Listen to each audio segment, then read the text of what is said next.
तो good morning दोस्तों, आप लोगों को आज मैं छत्तीसगढ़ के अनुसूचित क्षेत्रों के प्रशासन पर राज्यपाल का प्रतिवेदन वर्ष 2008-9 बताने जा रहा हूं। मतलब इसमें मैं आप लोगों को बताऊंगा कि जो अनुसूचित क्षेत्र में कार्यरत कर्मचारी हैं उनको छुट्टी किस किस प्रकार का छुट्टी जो है मिलता है, कितना अतिरिक्त छुट्टी मिलता है। तो बने रहिए मेरे इस पूरे वीडियो में, ठीक है। देखो, अनुसूचित क्षेत्रों में पदस्थ कर्मचारियों को विशेष सुविधाएं परिशिष्ट 3A के अनुसार क्या क्या विशेष सुविधाएं जो है दिया जाता है, पढ़ते हैं। क्या क्या है? अतिरिक्त आकस्मिक अवकाश।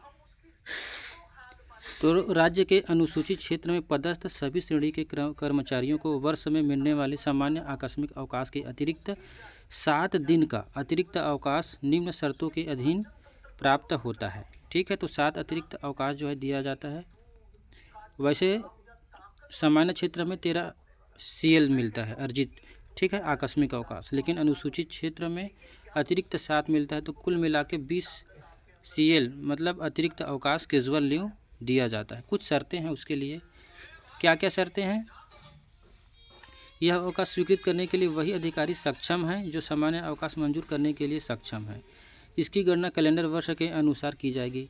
अतिरिक्त आकस्मिक अवकाश का लाभ शासकीय सेवकों को केवल अनुसूचित क्षेत्र में पदस्थ होने की दशा में ही प्राप्त होगा, बशर्ते कि वह उस क्षेत्र में कम से कम 6 माह की सेवा पूरी कर चुका हो। 6 माह का जब सेवा आप लोग पूरा कर लेंगे तब जो 7 अतिरिक्त आकस्मिक अवकाश है वो मिलने के लिए आप लोग वैलिड हो जाएंगे। इसका लाभ केवल उन्हें ही मिलेगा जो अपने निवास स्थान से कम 20 किलोमीटर की दूरी पर नियुक्त है, ठीक है। तो अनुसूचित क्षेत्र से आपका जो जिला है वो 20 किलोमीटर कम से कम होना चाहिए। ऐसे कर्मचारी को जो उसी जिले के रहने वाले ना हो जहाँ के वे पदस्थ हैं, एक साथ 10 दिन तक का आकस्मिक अवकाश मंजूर किया जा सकता है।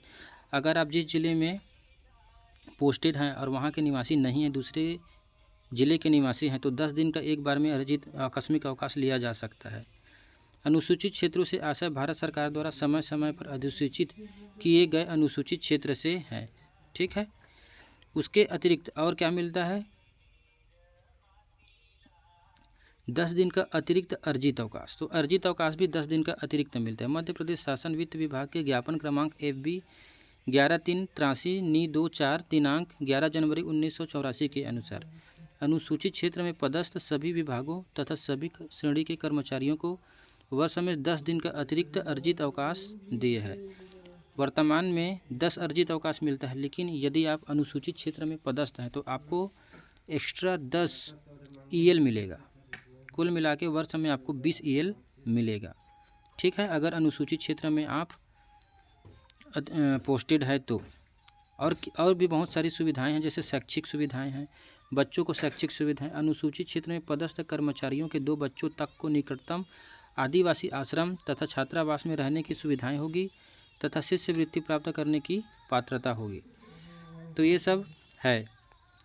उपरोक्त के अलावा आदिवासी, हरिजन एवं पिछड़ा वर्ग कल्याण विभाग के आदेश क्रमांक D 113-242-25-3-83 दिनांक 4 फरवरी 1983 के अंतर्गत जिन जिला मुख्यालयों में उच्चतर माध्यमिक स्तर के तथा महाविद्यालय स्तर के 2 छात्रावास खोलने की जो मंजूरी दी गई थी, उसके अतिरिक्त अनुसूचित क्षेत्रों में पदस्थ अधिकारियों एवं कर्मचारियों के बच्चों को इन छात्रावासों में प्रवेश मिल सकेगा, अधिकतम 2 बच्चों को, तथा आदिवासी छात्रों के समान और उन्हें नियमों के अंतर्गत शिष्यवृत्ति मिल सकेगा।